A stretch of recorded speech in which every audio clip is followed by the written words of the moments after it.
لو عايز تعرف ليه المسلسل ده اوحش مسلسل ممكن تتفرج عليه، تعال الاول احكي لك على قصته. دي نادين بنت متيمه بواحد اسمه رامي. رامي ده عنده ابلكيشن تعارف، المفروض انه بيوفق راسين في الحلال وعايز ناس تشتغل معاه. فنادين قدمت على الشغلانه دي وجالها ايميل انها مرفوضه، فتسكت لا لازم تروح وتقابل رامي. فقامت خلت واحد هاكر يهكر لها الايميل بتاع الشركه ويبعت لها ايميل انها مقبوله. ومش بس كده، دي عشان تتقبل في الشغلانه كتبت شغلانات واماكن في السي في بتاعها هي ما اشتغلتهاش ولا راحتها اصلا. كل ده علشان رامي. ما علينا من ده كله، هي بتتقبل في الشغلانه هي واتنين كمان، ورامي ده هو اللي هيحدد انهي واحد من التلاته هو اللي هيكمل معاهم في الشركه.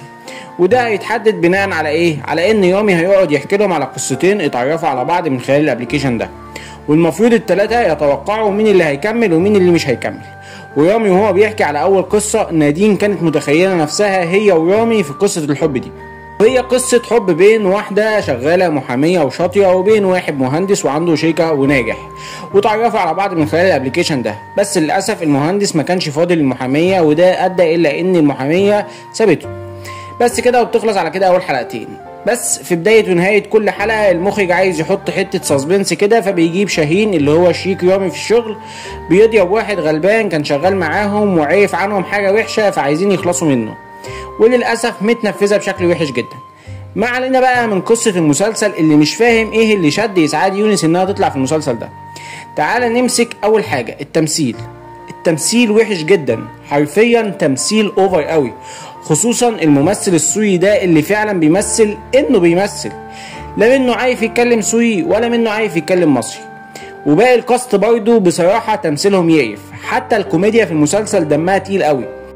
والموسيقى التصويرية دي اكتر حاجة مستفزة بقى في المسلسل، موجودة في 99% من مشاهد المسلسل وبدون اي سبب، وكمان صوتها ساعات بيبقى اعلى من الكلام اللي بيقوله الممثلين، وما تفهمش بجد محطوطة ليه. يعني القلم وقع فالممثلة بتجيبه فتلاقي الموسيقى اشتغلت، الممثل بيشرب قهوة تلاقي الموسيقى اشتغلت، اتنين بيتكلموا عادي في اي حاجة ملهاش علاقة باي حاجة الموسيقى تشتغل وبصوت عالي كمان.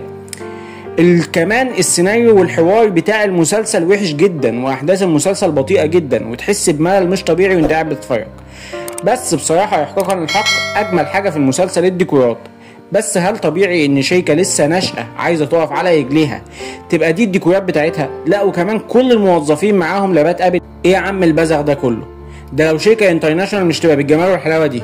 السؤال هنا، هل مش حرام كمية الفلوس اللي اتيمت في الارض على مسلسل زي ده حرفيا مفيش فيه اي حاجة كويسة؟ وانت كمان تقدر تتفرج على المسلسل وتكتب رايك في الكومنتات. وبيخلص الفيديو على كده، فلو عجبك الفيديو ما تنساش تعمل لايك وشير وسبسكرايب وتعمل كومنت عشان اكمل، ولو ما عجبكش الفيديو ما تنساش تعمل ديسلايك وشير وسبسكرايب برضه، بس تعمل كومنت عشان ابطل.